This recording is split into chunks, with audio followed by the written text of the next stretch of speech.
Okay, so maybe, so this is a panel discussion with Casino of Hamilton, l'Escalier of Montreal, Projet Pangée of Montreal, Raising Cattle of Montreal, SOON.TW of Montreal, and Sunset Terrace from Vancouver. Maybe Sunset Terrace, you can start with talking about your spaces and how it works. Sure, so we started Sunset in 2013 when we were graduating from art school with like a group of people who had all sort of shared studios more or less at school. And we just sort of like felt that that community was like really integral while we were at school, and we were thinking of this thing that was going to happen, which was graduating, and that everyone was going to like disperse, and just thinking of ideas to sort of keep people together and like keep these dialogues going that we had all been working through together. And so we leased this space in 2013 and then sort of like segued out of our school studios into it. And Graham and I sort of operated it for 2 years, and then I went to grad school in LA, and Chad and Johnny have been operating it since then. Yeah, I mean, I think just to expand a little bit, I think it was like a communal effort all of the time, and part of wanting to have a gallery was the opportunity to create opportunities so that people can make exhibitions and show their work and have the community gather around it in that way, because we felt, I mean, having exhibitions is sort of like it's an integral part of being an artist to some degree, and we didn't really see a lot of opportunities there, and so we were trying to fill a space that we saw needed being filled. And it seems like that's the impetus of a lot of people, and that's after 2 years of programming, we had noticed that there were several other comparable organizations that had started during the time that we had been operating, and then after our 2 years of programming, we reevaluated and determined that everybody needed, or what we really wanted was more working space, and so we rearranged our whole place to accommodate more working space, and so for the past year and a half, we have not had a gallery there. And now it's just functioning as studio space for 7 people, and that's a nice place. It is. Cool. And what kind of basically what you were showing the people that worked at ad studios in the space, but also other people, right? We would rotate between artists from the studio or somebody from outside without a specific curatorial agenda. So it was, if there was an artist or group of artists that we were collectively interested in, or if somebody was really passionate about one person or one idea that because we didn't plan too far ahead, it allowed the flexibility for people to sort of step into those roles and facilitate the exhibitions. And so there wasn't necessarily a particular style or approach to art making. I don't think that we favored. It was more of an idiosyncratic selection process. Yeah, it was like if there's someone who was like really excited and came to us and wanted to do something, we were like, okay, we could do it. You know, like we had a calendar on the wall that if anybody and also if anyone from the space was really excited about something, so like they could just write it on the calendar and that would sort of be set. And that was like sustainable way of doing things for a couple of years, for the time when like people were sort of, everyone was like kind of on the same page, and then as people sort of rolled through the space, it became clear that we either need to become more organized and become like curators and like really be like running a gallery, or we had to just switch over.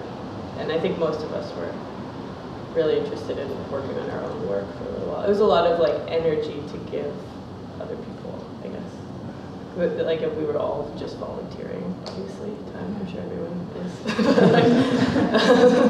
it was, and so it becomes like how much,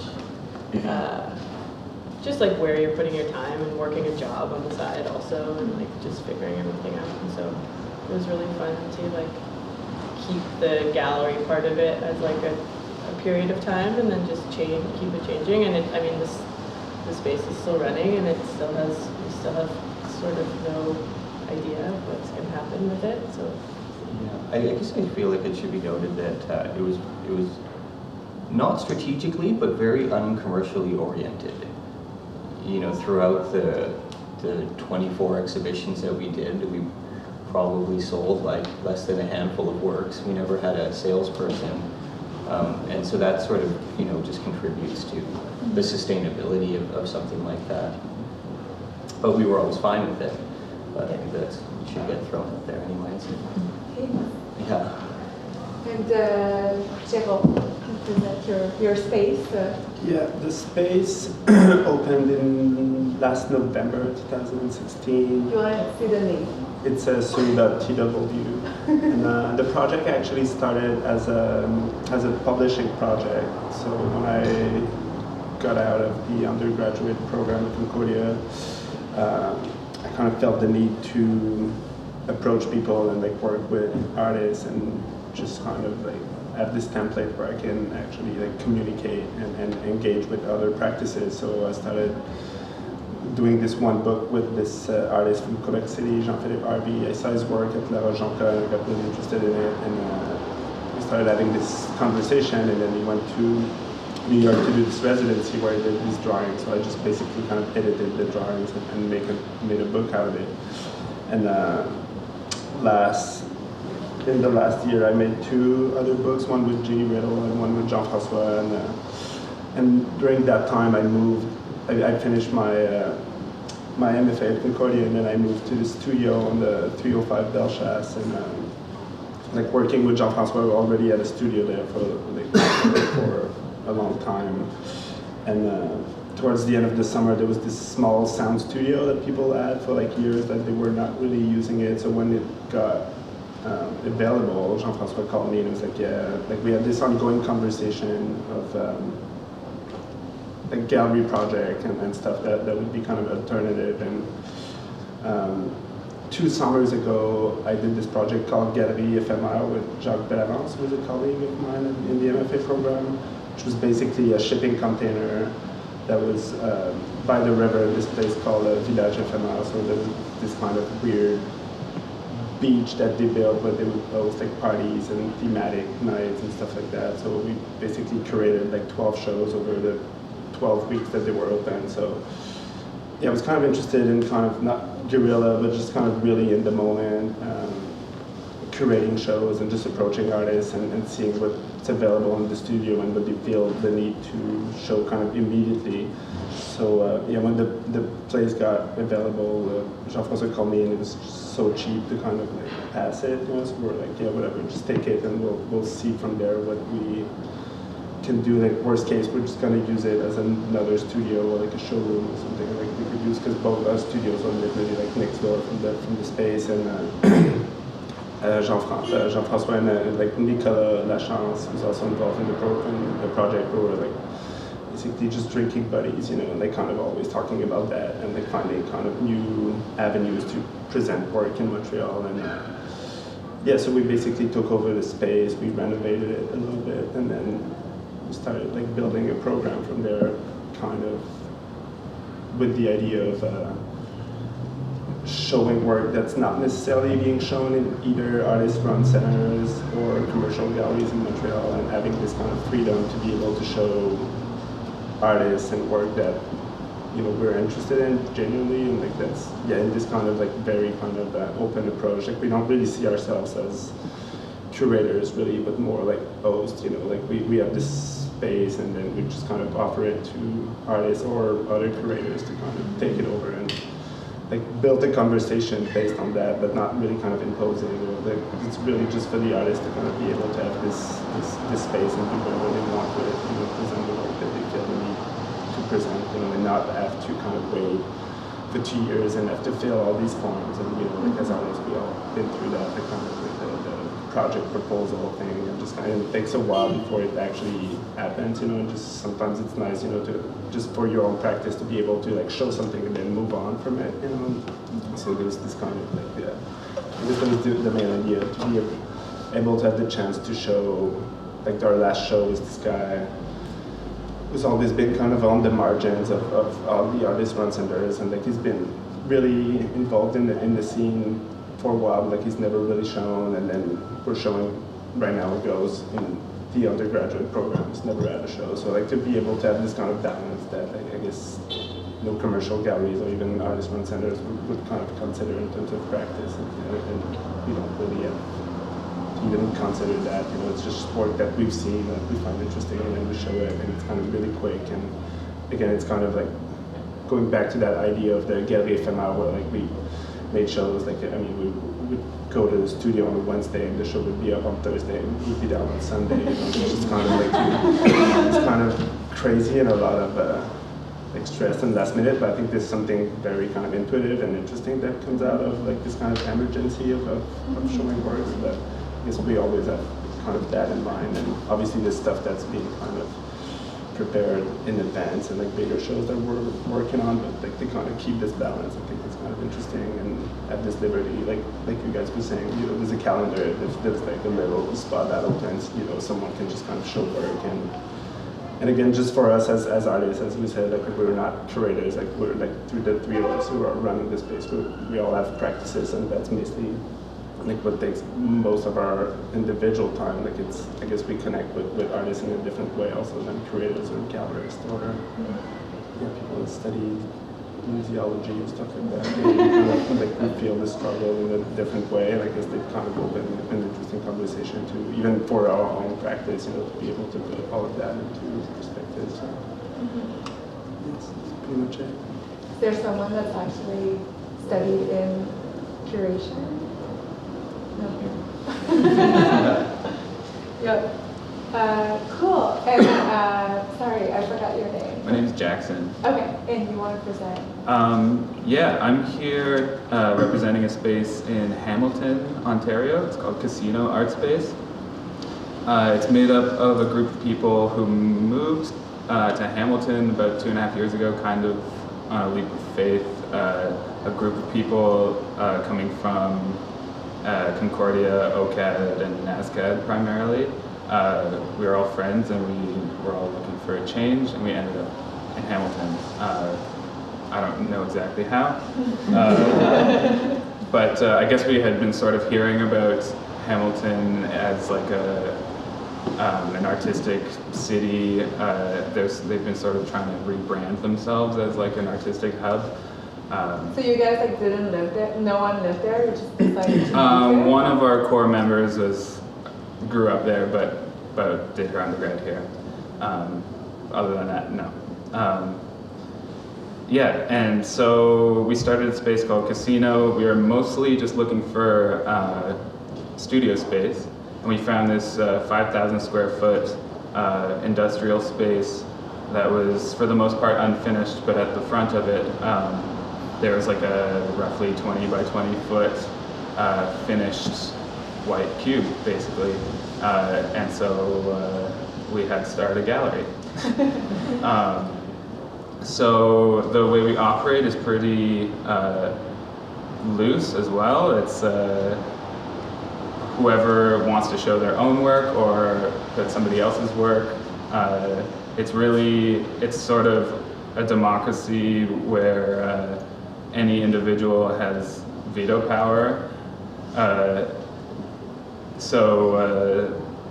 Yeah, we end up showing a lot of our own work, but also anything that anybody's interested in. So it's mostly an expansion of different art communities that have sort of come together in this somewhat random location.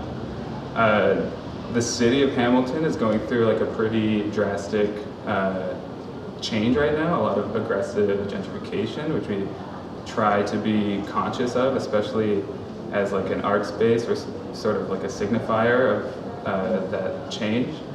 And so we try our best to engage with the community and have our our doors open to not just the creative community, but the surrounding residential neighborhood of people who aren't really exposed to contemporary art to any degree before that. Like our most recent exhibition was actually an artist who we met from the neighborhood who has been painting his whole life, has never really shown anyone. And one of our members happened to be talking with him one day, and he was like, "Hey, come to my garage. You're an artist? Yeah, I'm an artist too." And his paintings were incredible and relevant in this contemporary way that he had no idea.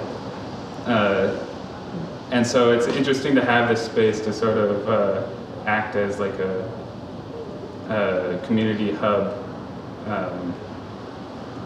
Yeah. Also, in terms of financial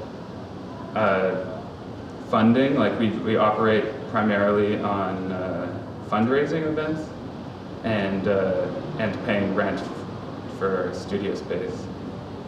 So we try to get creative with our fundraising events and make them fun and weird and funny.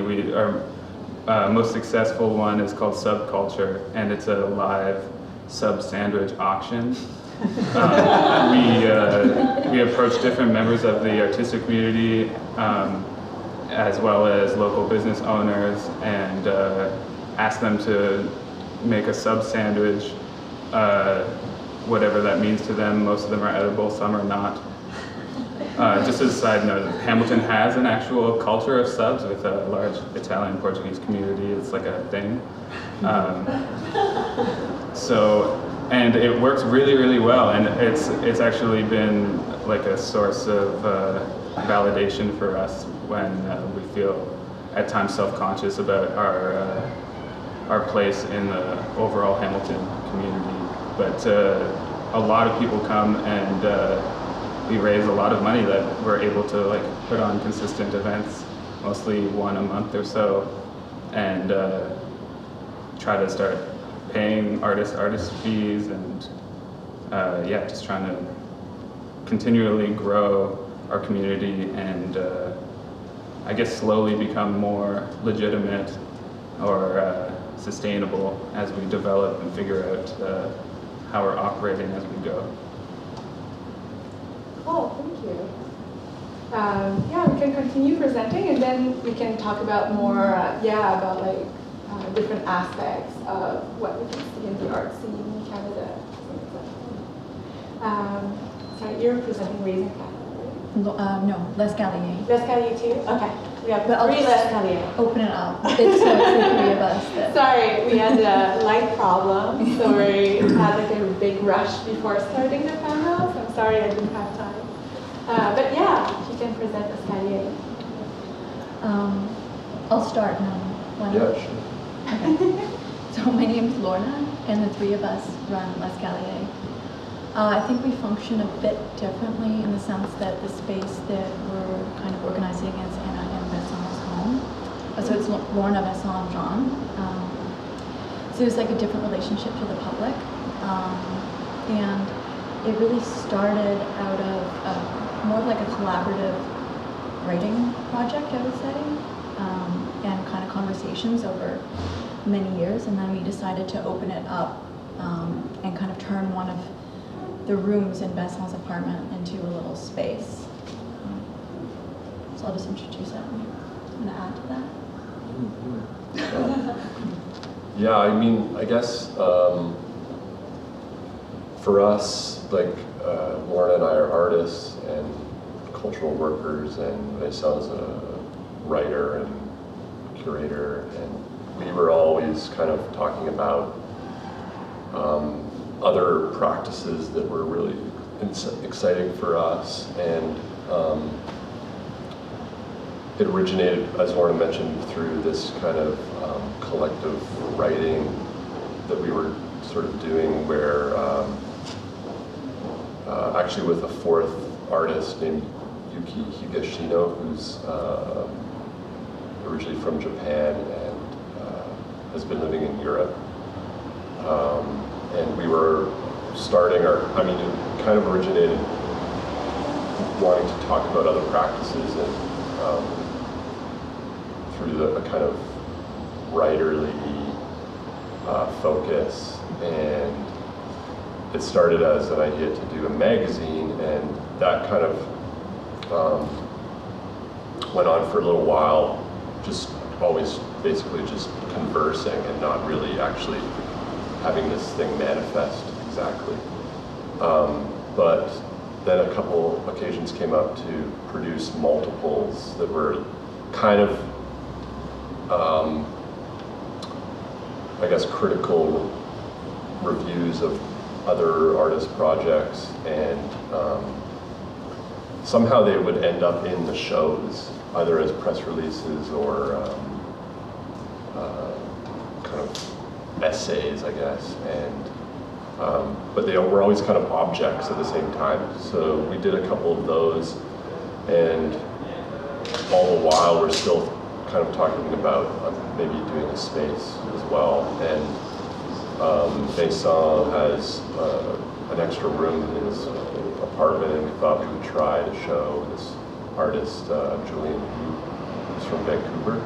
And that was our first show, I guess, There was over a year ago. Like we did Arvo screening. Yeah, we also did some screenings. Which was a lot of Vancouver artists. Yeah.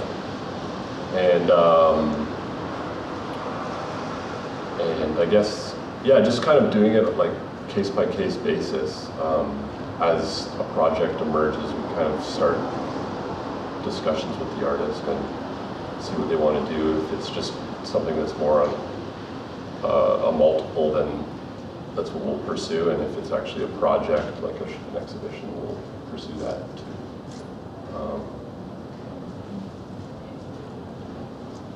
What kind of examples for multiples? Just so I can have a rough idea of. They're usually, well, so far they've existed as like, basically like a broadsheet that's kind of text and image, and they're shown in frames or on the wall. And most of them are reviews. So one was about the show that Yuki saw at a session in Vienna, and we wrote a text from the documentation of the show and from the catalog, and then he corrected our mistakes. Because he had seen it in real life. And he's part of the scene, so we. He's based in Vienna. Yeah. So we worked on this idea of experiencing art at a distance and having these conversations with people that are remote. And so was it determined that the person who has access to the art in their physical space has the ultimate ability to correct the assumptions that were made by the people who are viewing it through their screen monitor? Or, because is one experience more genuine than the other? Yeah, but I think the review, we played on this a little bit because our text was kind of over the top, like it was kind of going like, and then he was like kind of the super ego, like, coming and saying this is wrong, this is wrong, this is wrong. That sounds interesting. Yeah, that's one. And then, we wrote another one for the artist David Court. It would again kind of function as this like in between like reality and fiction, this like imagined conversation that would happen. I think it was at an artist critique in the Whitney program. And it was kind of like nonsensical. Yeah, I mean, basically, I think if we could say anything definitive so far about this enterprise, it quite frankly feels extremely artificial to even talk about it publicly in this kind of way, because it's still really fresh and new. And it's like sometimes when you talk about even an art object, it's not sufficient. And we're kind of dealing in like this sort of realm of fantasy, I think, in many ways. Like it's sort of like we envision showing practices that you would never see here, in many ways. For instance, John and his colleague, Michael Eddy, who are part of a collective, Knows That He Knows. They curated an exhibition around smoking, and they made a model of the Ellen Gallery, the Concordia, the Ellen Gallery. So that was in my living room, and they had like small, Which is the gallery. yeah, small like small artworks in the model and images about their research around a larger exhibition that they could curate in a museum or a university gallery, and then the art was around the model also. It was like a proposed exhibition Yeah. model.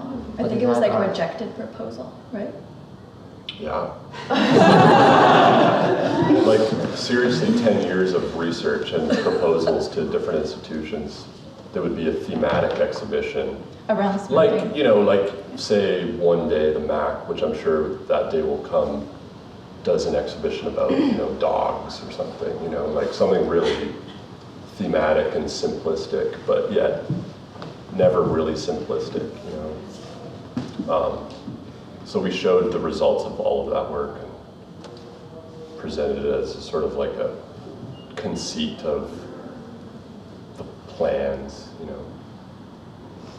But yeah, going back to this idea of fantasy, it's like there's other artists that we're talking about all the time that, you know, it's not inconceivable, but we're still kind of playing with that and trying to work through different ideas for how to show in a living room that's very private, you know. But it has fluorescence. Yeah. It's got a gallery feel. How do you receive people who have a schedule, or it's like I call you? We had opening hours, but that like on Saturdays, but it was a little bit too much, like Yeah. you know, to manage. So now it's by appointment.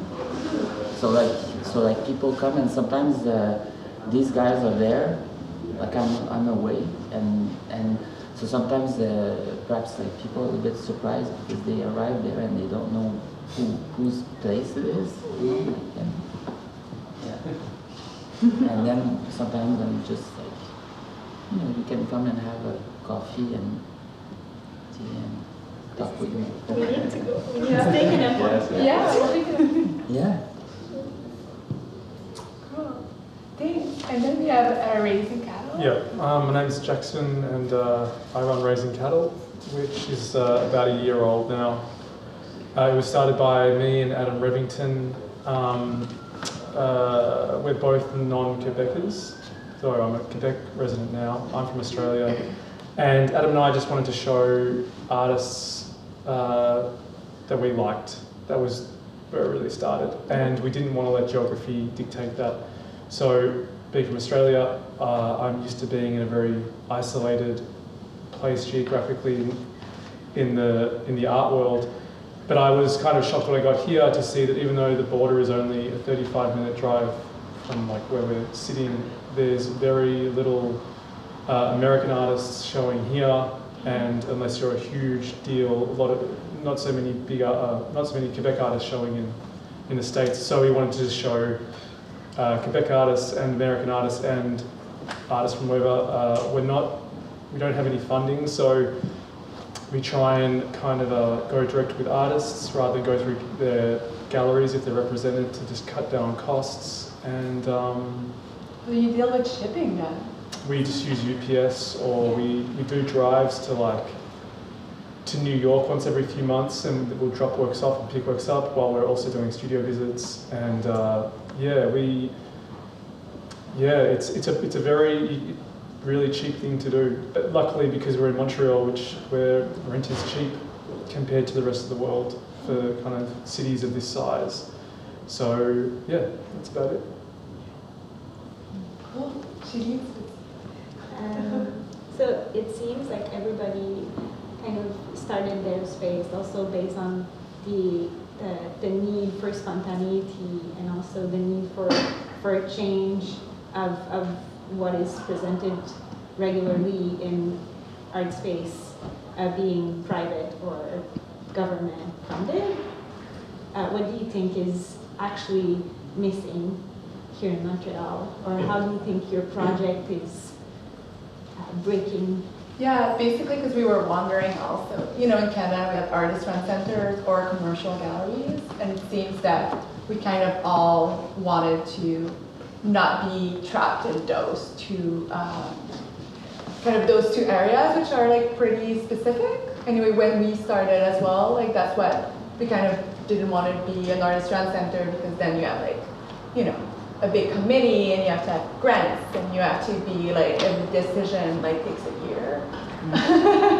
And commercial galleries, then it's also another thing. If you're actually like really commercial and your goal is to sell art, like as your first goal, I think it's a different thing too.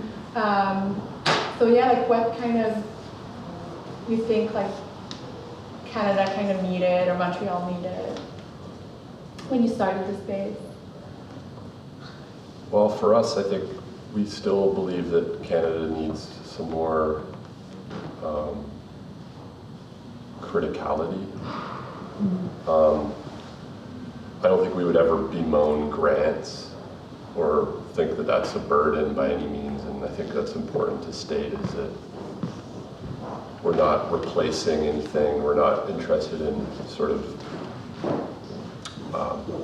undermining other structures that are important, because that's kind of what's allowing us to be here in many ways too, as artists. So I guess, yeah, the idea of like kind of writing projects that we're doing and different things, like just maybe we felt that there was a bit of a gap for kind of writing, interesting writing, and it's also true that there is some lags that you feel when you're dealing with existing structures to actually like execute stuff. And I guess in some ways we're trying to be a little bit lighter, packing lightly, and just trying to do modest, small projects that are, you know, pretty close at hand. Yeah, I think for us, we had like a surplus of energy and not a lot of money, and so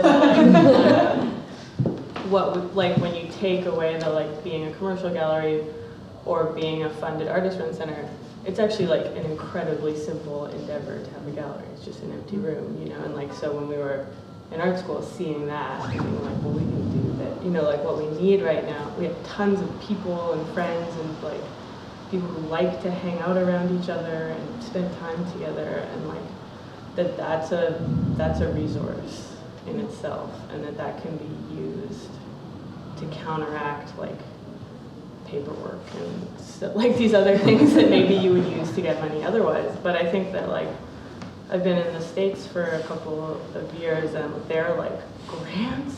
What?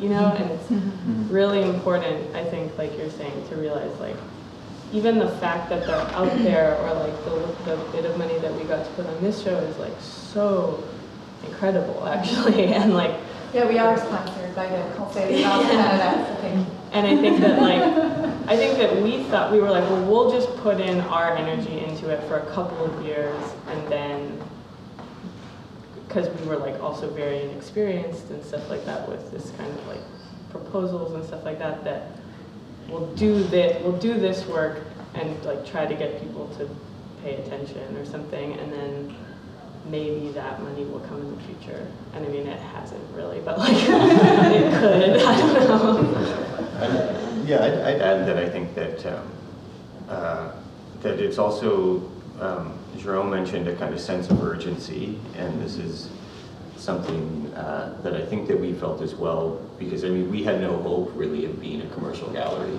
I don't think there just wasn't anybody to buy the work, and so our other choice was an artist-run center. And I just don't think that we were interested in going through all of the bureaucratic models that were necessary to do so. And so there was definitely no desire to subvert the systems in any ways. We just had to do what we had the means of doing. Yeah, us too. I think it's just like we're all extremely busy individuals.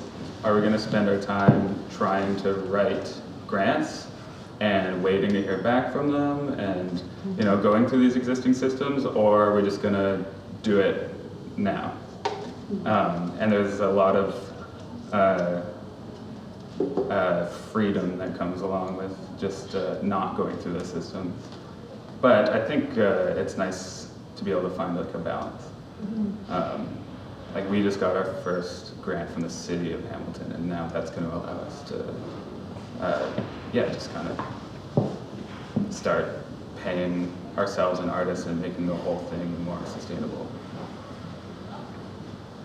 And I think it's also a question of opportunity, like being in Montreal, the rent is so cheap. Like, I mean, the price that we pay for, like, I mean, it's unheard of, I guess, anywhere else on the planet. But like, I mean, so, like, it's like when it actually happens, like it was like we had this conversation for a while, and I mean, as artists, like facing this kind of frustration of like having, like I was saying, like to fill all these forms, and like it takes so much time from the time you actually propose a project and from the time the project actually gets on the wall. Like it could be like 2 years, it feels like kind of completely irrelevant, like as artists, and like having the chance to find a place like that's so cheap and that's actually kind of close to our studio, and like it's just like it feels like it's an opportunity that we couldn't miss. It was just like, okay, let's just do something, and we're like, I guess a lot of us were just kind of like getting into this project without really thinking too much about it. Like we had kind of an idea of like what we wanted to do and what we want to propose, and obviously we're self-conscious about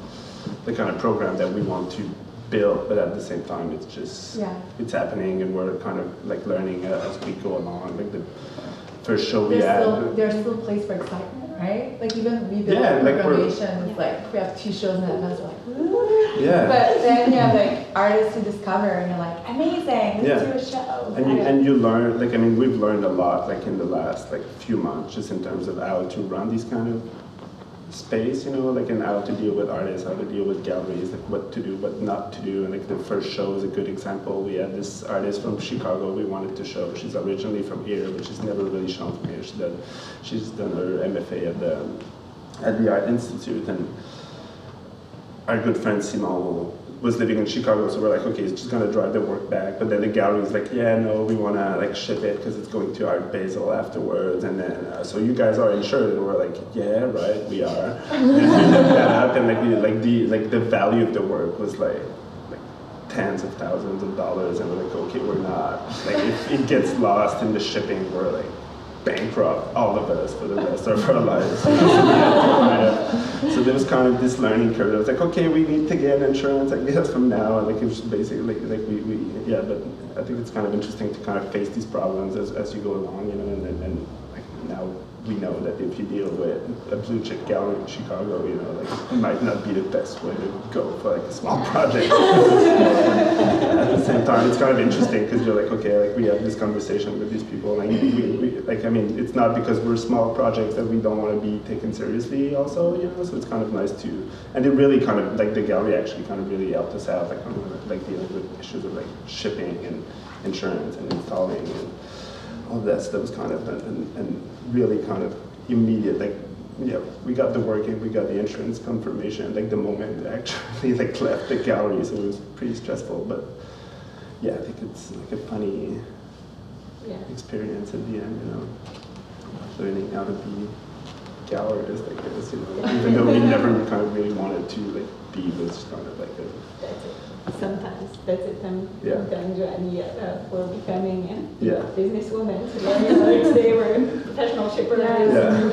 Professional, shipping has been a big part of my life. Yeah, it's not things that you kind of think of, I guess, when we started, like it was not even like, I mean, it's not things that we, because I mean, we do like ship our work and stuff like that, but not. I mean, then you get also, what do you say? I don't want to say a bad word, but fucked over by some art consultant or whatever. They're the worst. And then you learn.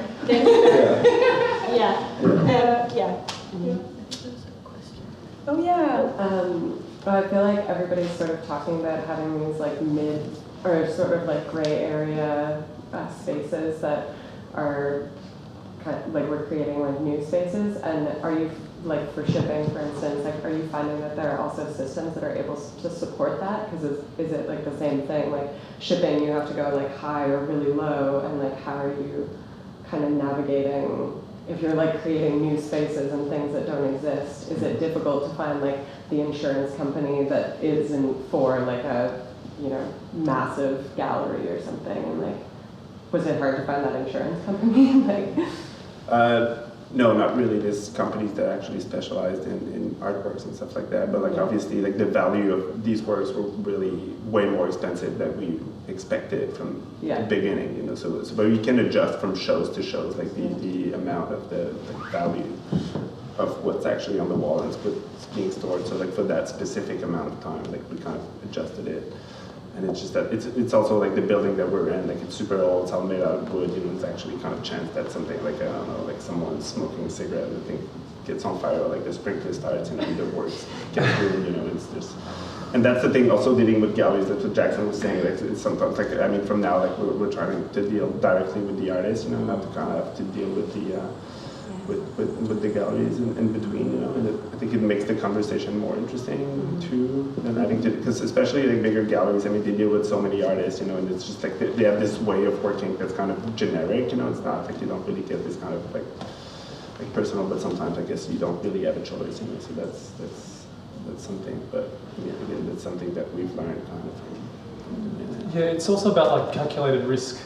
The chances that a fire will occur, or it's like I don't really get scared on an aeroplane because I'm not special enough to be the 1 in 30 million people that's going to crash, you know, in that aeroplane. So it's kind of the same thing with the stuff getting lost. And also you just think creatively within like that, having that as a boundary. Like, yeah, we can't use these artists here, but there's 10 million other artists that we can use. And if I'm going to New York for some other reason, then I'll look for other artists. So the shipping, it just creates a kind of, it's not that much of a headache. It can crop up, but you take the risk and it'll be fine. The chances of it going wrong are pretty slim. And it's kind of I don't know if I agree with that. Yeah, I like to. Yeah, we have like shipping companies. Yeah. They're not awesome. But the statistics on a shipping company, even someone like FedEx, 99.95% of their packages get where they're going. And You think so? I would say like 80%. But it's also like you wouldn't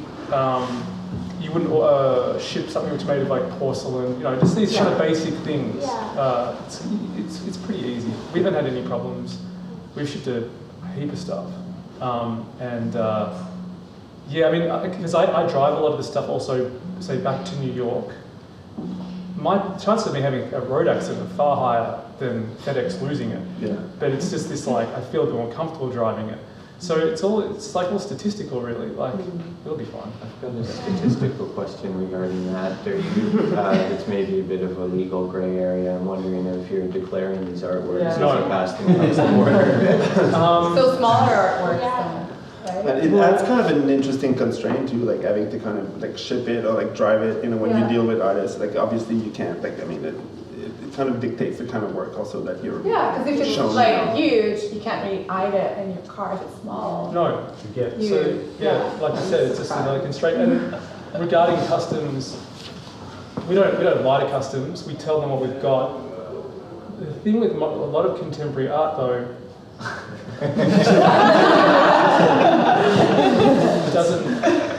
it doesn't really fit most people's idea of what art is. So let's say, what's that spanner? And you go, it's just a spanner. It's a spanner, but it might also be an artwork. So they don't look like parcels of commercial goods in wooden boxes with labels on them. No. We had a question also, but Hi. Presenting myself, I'm Elwa. I've worked in the past with Projet Pangée, and I've helped to do a grant proposal with the team, and I did a lot of research. And something struck me.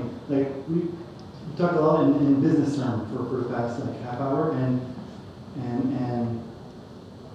I think it's part of that entrepreneurial citizen culture that's, you know, been before with DIY, and I would say, like, you know, citizens should be entrepreneur of their career. But leading me to my question, and I want to hear something. I've read a lot of study case or a lot of example of alternative galleries, and they all seem to say that there's not enough space. There's too much artists. Well, there's a growing number of artists, not enough space. So instead of waiting, we're going to create our own opportunity to showcase our work. And I want to hear your comment about, I'm pretty sure that doesn't say that, it shouldn't be like, is it a way that our society is not giving us as artists, as a culture, enough tools, like, instead of, it's good that we take the initiative, but, it's one way of the society, the government, the institution to not put more funding where there is a need. Like, I believe that it's not going away. There's going to be more artists coming to the market. The art school are growing. There's more artists. So yeah, I just want to hear about that. You're saying one solution to it, but it's not going to say a problem, but it's going to be I want to hear about it. Sorry. Well, I personally think that it's probably going to change and adapt, but it's going to take a while. It has to be, like, alternative spaces have to become important enough and recognized enough to get the attention from these funds. It probably will happen, but I think it will take more time. But at the same time, for this project especially, we were really interested in having a retrospective of Sunset Terrace. And as you know, you worked on the grant, and we got it, and it was amazing, and it's our first grant. And we will, for special projects, it is possible to try to adapt what we do in order to get the grants. We're trying also with SODEC these days, you'll see, to be able to go internationally, show at art fairs, and promote, artists that we love from Canada, US, Europe. Well, yeah, I think it also sort of depends. I think there's a sort of different attitude in Quebec maybe than BC. There's maybe more funding here. It sort of depends what you expect from society or from the government. Like, I don't. This is maybe an unpopular opinion or something, but like, is arts funding the best use of, like, considering what the country needs and all these things? And so if you're like, well, we can just do this thing, like, we don't need to like ask for help for this. We're gonna do this with our energy. And like, yes, it would be great if it could be funded like Denmark or something, but like, we're in this in-between space, and we're actually super lucky to be Canadian and like you guys to be in Quebec and stuff like this, to be able to get this money. And so I think like giving, like matching the funds with energy that is maybe like comes from, I don't know. Yeah, I also feel like here we might have a different relationship to real estate. Yeah. My experience of Vancouver. Yeah. So I think it's like maybe a different situation. Mm-hmm. Yeah, well, I think that you were correct in your analyzation of the general responses from the panelists. I mean, we are currently not operating our gallery anymore, and part of it was due to the cost. And so, if we wanted to take we basically got to the point where we were almost almost an official gallery, or so. Like, we got to the point where we either sort of had to professionalize or scrap the whole thing, and we sort of like decided that our studio practices were more important. And so, in relation to the sort of support from the community or those systems, I guess it would be nice if they were there, and I'll certainly advocate for making it easier for people, because I think that art is a really important aspect of life. Like participating in it personally and engaging with it, I do think that it's a very valuable aspect of life. But and I would advocate for more money given towards people who are interested in investigating this part of life. But I don't know how I would change it. Anyways. So I think I'm okay with currently the way things are.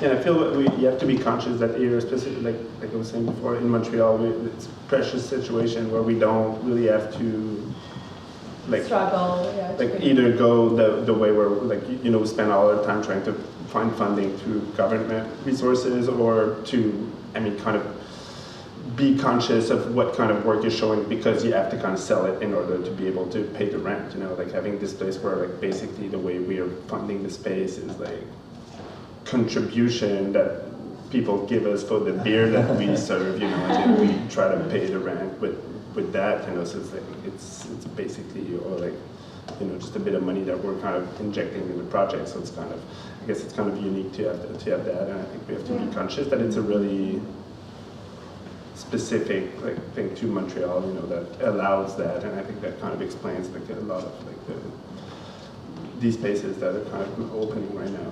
It's kind of, it has to do with real estate, and like the fact that it's so affordable. It makes these kind of projects possible. If you do that, like in New York City, in Toronto, in Vancouver, I guess you have to be really conscious of that. And I think that kind of explains why we're kind of like talking about that a little bit, because it's kind of part of the reality of these spaces. And do you guys, how do you see your relationships with artists? We were wondering, because it's kind of a different, like you guys are a part of the space, you also, but like also working with artists that are not part of the space. It's kind of a different relation. You don't have the relation that an artist rent center would have, or a totally commercial gallery would have. Like, how do you see kind of your relation with artists? Like, are you open, do you ask call for submissions, for example, or like, is it just like friends to friends, or how do you kind of see the relation with the artists that you host? I feel like ours was like a friendship project. Basically, the whole thing was like Vancouver is like a pretty tight little art scene, and I think that like we maybe, if we had continued as a gallery, we probably would have worked on stretching farther out, but it was like. Yeah, it was really collaborative, and I think that we worked with people who were at the same point in their careers as us, and so it was really easy to relate and work with them.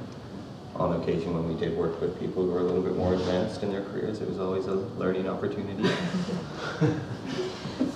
But I think sorry, just one thing, I think the question that you were asking about this like gray area and shipping and stuff, is I think that's basically the ceiling that we hit with our project, was that if we were going to go any bigger or more serious, we would have to get serious about things like shipping or picking up. Because we were basically dealing with local people.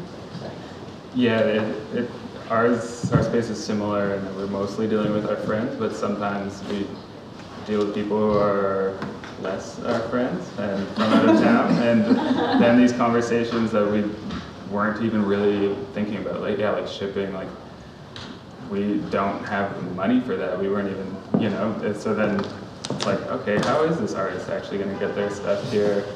Are they just going to drive it? They're coming here anyway. Maybe they can just drive it. And they did.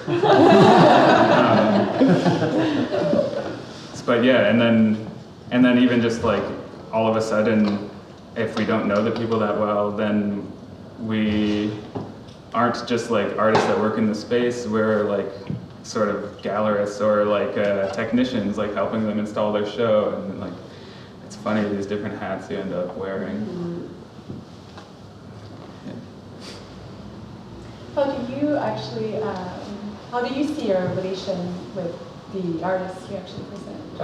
I think a trap when starting these spaces is to try and make an effort not to show friends. It'll happen sometimes out of the control of yourself, but that's when the program suffers. Is when you're showing your buddies too much, so you've got to kind of maintain a staunch attitude of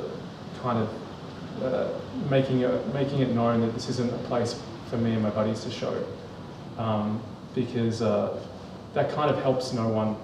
And so the artists, the relationship we have with the artists, it's mainly online. It's mainly through email. they rarely come to Montreal, and it's purely just like an economics thing, which I don't begrudge. And the same with like the funding or not having funding. I enjoy doing it, and the things that I enjoy doing usually cost me money. It costs me money to go to the movies. So doing raising cattle, it cost me money, but I knew that from the start. And maybe go back to what you were saying about like opportunities and stuff. The opportunities are always going to be scarce in the arts, no matter what. Even if you're in some utopia like Denmark or something like that. But we kind of all knew that from the start. I remember the first day of art school, they said, none of you, maybe like 1 in 100 of you are going to make money out of this. But that didn't really stop any of us. And I see the space is the same thing. This thing's going to cost me money. This thing's going to be a lot of annoying, fiddly admin, but it's fun. It's heaps of fun. And you get to meet artists that I wouldn't usually have a reason to meet. I get to hit up kind of heroes and go, hey, do you want me to come and do a studio visit? Or, yeah. So, but as far as relationships go, they're pretty, it's quite professional, I'd say. It's just a lot of emailing. Why is it that you're so against showing your friends? It's because once you lose control of your program, then it's harder to get the artists that you want to show. So if just say you hit up an artist who is, quite respected internationally, and the first thing they're going to do when they receive your email, before they respond, they're going to look up your gallery or your Instagram or whatever, and look at your program, and if they go, oh, there's no continuity, there's too much continuity, or these guys are, looking at the CVs, these guys are obviously just mates who went to the same university, then it's not going to look, it's just unprofessional, and it looks a bit gross and nepotistic. I think it's just always better for the program if you try and avoid showing buddies. If your buddies if you have a buddy who you think is like amazing, it's a whole other story. But yeah, it's just going to create problems for you making the program that you want in the future if you fuck it up from the start. I think you also have perhaps we also we're kind of all like artist-run spaces, but we have different visions and different missions perhaps.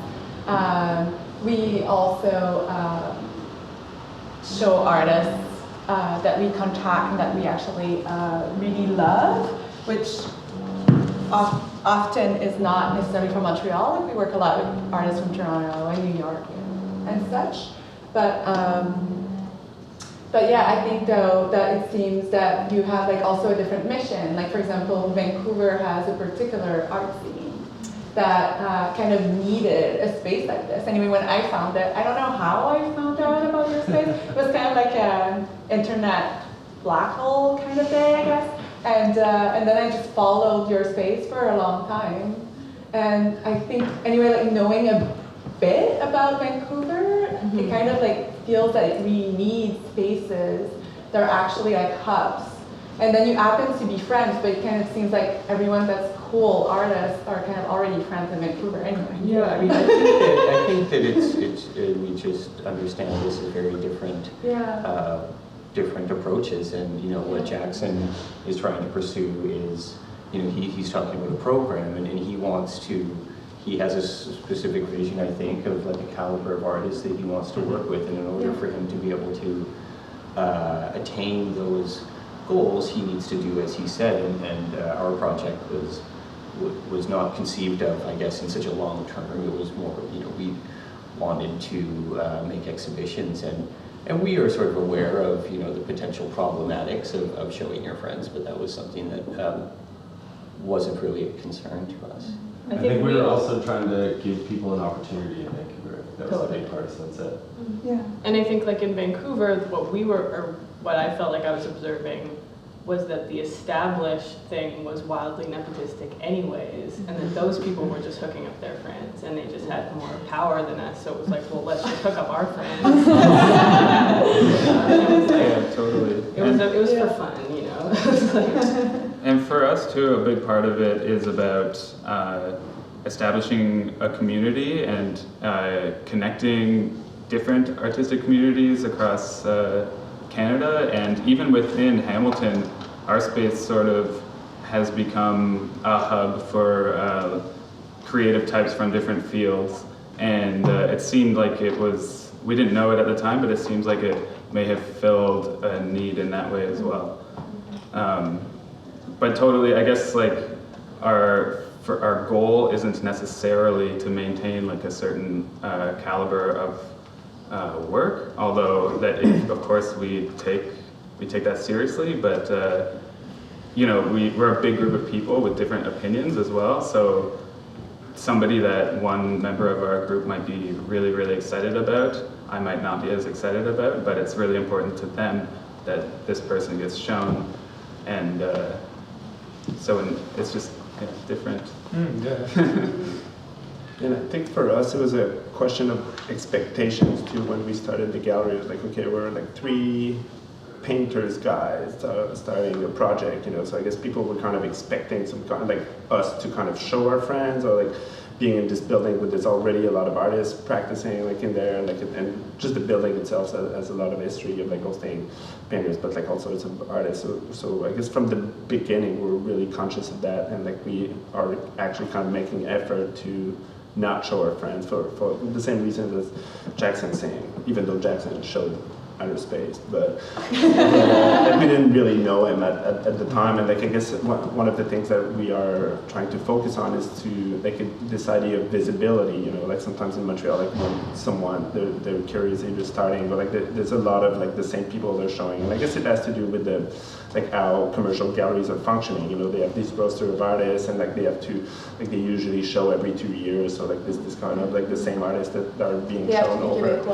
They have to be Québécois, and like it's really kind of specific and kind of not close-minded, but like it's a lot of the same work that's being shown all the time, and we're kind of like trying to avoid that and kind of navigate that, and actually kind of, and it's also like it's actually fun for us to like go and do that research and try to find like different practices, or like artists that have been practicing for years, and that really kind of were either not interested or like never kind of really made it in either like the artist run centers or like the commercial galleries, and it's actually kind of a fun exercise to kind of discover work, or like where they're like, oh yeah, like I've seen that, like, or going through catalogs, and on the other end kind of showing like really young artists that maybe that's going to be their first and only show that they're going to have, but maybe it's kind of triggers something, or like to kind of again be able to show that visibility, and then kind of like going back to like being an undergrad and be like, if someone that I knew with that, like a solo show, be like, I don't know, it's kind of a nice motivation to know that it exists, you know, and it's a possibility, that you don't have to wait like 6 years before you're out of school and like, you know, spend all that time kind of like,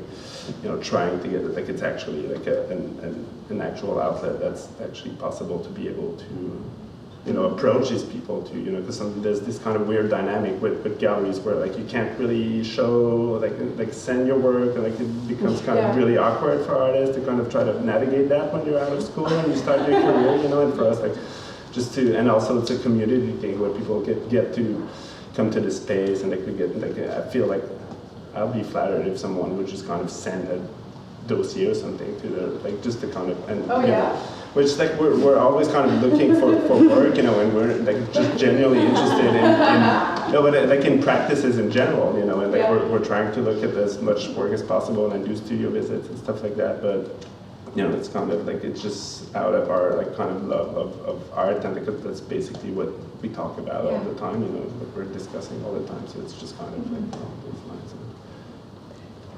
I kind of feel like it's an empowerment thing. Like I feel like everybody here is kind of being like, I'm taking control, or I want to like create this community, and I don't want to have to like ask permission to do that. And like I do want to ask for grants, but I don't want to like rely on that only. And I want to just be able to like do what I want to do. Yeah, because you guys have a sort of different. You guys have a strange model too, right?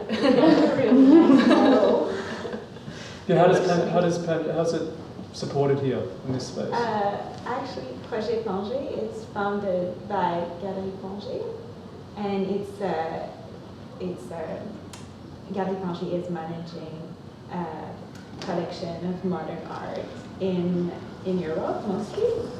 And so I was already working with the owner of Pangée. We used to have a gallery that was more commercial and conventional to Québécois galleries. But he was still very interested in having international artists coming from all over. So actually it's true that Pangée was always open. And so he stopped being gallerist, but he continued his business. As an art consultant and collection. Managing collection, basically. And I kept helping him with the management of the collections. And he still kept his office here, but it was empty, basically. So Julie was working here for a couple of years in empty gallery. Yeah, and it was killing me. So at some point I asked him if I could actually, he said, if I'm going to keep working for you, I would like the gallery. So he said, okay, I'll do it. He loves Julie. I love him. So, and at the same time, Joanie, I was talking with her, and she wanted to participate. She wanted to. That was my favorite. I want to be part of the community. Like writing to artists from centers. Yeah. I want to, do something. Yeah. So. And we were talking together, and we have similar taste in artists and art. And we're very motivated, and it's working very well so far. And but it started lighter, and now it's becoming, because there is a response, because we're asking for grants, because it's the structure was a lot more simpler at first, and now it's kind of becoming heavier. But it's good because, it's working. We decided to go online and have an artsy, and we're talking with collectors from all over the world, and sometimes new collectors who are just starting to be interested in acquiring original works. And anyway, it's very motivating in different So it was supposed to be a aspects. part-time thing, and then kind of became a full-time thing. So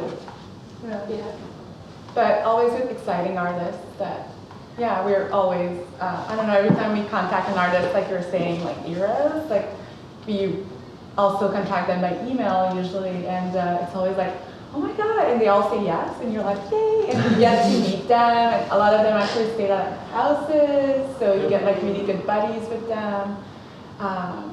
So it's been wonderful. You get to like really meet amazing people, amazing artists. Yeah. So That's great. I think that's what we kind of strive on. Yeah. Were there like other questions from people who are here? No? Were you thinking? Do we have other things, other teams? You guys like have questions or that you were thinking? I guess I'll go. I'm like thinking for myself about how to straddle like commercial versus not commercial, because I think like I like the idea of being empowered to make money through my art, because that's what I'm like interested in, doing my art full time. Like I don't want to have to like divide my life. So then I recognize that it's I wonder if anybody even sees like examples of artists or galleries that, like, I know that's your mission, like on the like website or whatever, but I'd love to know like more examples of people doing that, because I'm struggling to find like how you can straddle those things, and sort of like, because I want to like have integrity in my work and be like interested in the stuff that I'm doing. But is there like a market for people that are trying to straddle those things, or like, I don't know what that question is exactly. I'm just curious, like, are you like seeing anybody who's like doing those two things and not like squaring themselves into But like, what do you mean, two things? You mean academic artists and versus also commercial, like? But do you mean like making art and also running a space, or you mean being between commercial and non-commercial? Yeah, like say like the art being like not necessarily fitting in either one of those things. Like if you wanted to see it more as like a scale than as like binary sort of thing, because I feel like sometimes that it can become very binary, sort of like you're either commercial or you're academic or you're like. I don't know about that. I don't personally believe in that. I Yeah. think that's like kind of something, I don't know, that's kind of like almost like, I don't know if it's taught in school or whatever. I don't know what's the problem with that idea, like why is that idea spread, but I don't personally believe in that. Like it's, I don't know, some work sells and some doesn't, but then you can live in other ways from it, or you teach, or you do other things, and we all do anyway. There's not a lot of people that just, you know, sell work and live from it, or I mean for a long period of time. I personally think, like, yeah, some of my students sometimes ask me like, oh, I don't want to be commercial. I'm like, what do you mean? So you don't want to do paintings, you don't want to do drawings, you don't want to, you know, you can like still make, I think you should just make amazing artworks, and then it depends, then it all becomes, it depends where it's shown, I guess. Like if it's in a commercial gallery, then it's commercial. I think it's, I don't know, I don't really agree with that. And I think that's kind of the model we're thinking of. Like we don't think of ourselves as commercial at all, because that's not like our first goal, you know? Yeah. But at the same time, we do sell work. And when we sell work, we're happy because we know the artists, like, often they're like, you know, super happy because that means they're going to be able to pay their rent. So I think it's a great thing. But then some people are against it. They're like, oh, like if you sell work, you're kind of like sold out, or I don't know. So do you feel like that's a pervasive like feeling now? That because like yeah, maybe that's coming. Like I'm only a couple years out of school, so maybe that's like I still have those like feelings of that. And I do feel like there is that does exist, and maybe I'm just like seeking my community and stuff. So that's like, but I'm curious, like if people's like, I don't know. I think, well, looking. maybe it's the government thing, because you know they categorize like, you know, you're either nonprofit or for profit, and there's no middle ground. Yeah. So I don't know if that affects like. It's like an ongoing conversation for us. We're always trying to think of ways that we can stay afloat as a space. And like, we have fundraising events is like mostly what we land back on often. Our work is for sale in the gallery, but we don't take any percentage. 100% goes to the artists. So that's not, and we actually have ended up selling a bunch of work, surprisingly, to us anyway. But yeah, it's like an ongoing. Surprisingly sold to you, or you were surprised? I was surprised that there was a market to buy artwork in Hamilton. Yeah. Mind you, we price things differently than if the same work were shown probably here, just because it's different. But yeah, we're always trying to think of alternative ways to make money. And grants are a big part of that. And I think finding ways to work in the art world as well is important to supply your practice. Like I did art handling for 4 years, and I got super valuable education out of that. Yeah. That's true.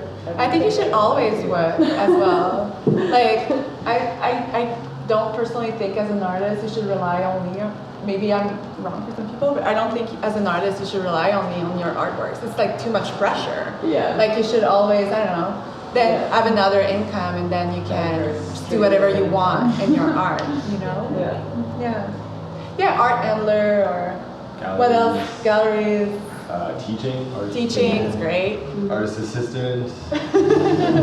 Yeah. You know, working under an artist that is experienced and is like talking to other galleries, and you're shipping the work with them and kind of learning how it works, what the back of a painting looks like, kind of thing, you know? Yeah. How do you pack a painting so it doesn't get crashed? That's what I'm struggling with right now, though, because I work for an artist full time, and that it's like sucking all of my because I'm actually like very dedicated to my work for her, and it's like an incredible experience where I'm learning so much, but I'm having trouble like drawing my boundaries. It takes a lot of the energy that I would put towards my own practice. Right. So that, but I think Maybe that's just a want, personal experience, and I need to only work part-time for her. Maybe then you need to not have a creative part, like maybe like handling is like better. Yeah, exactly. Then use your hands. Yeah, I used to be a dishwasher and I actually loved it, like, because it was just super physical and I felt like really, like it was kind of like meditative almost, just like working physically. Yeah. Should ask her for a raise. Solve it.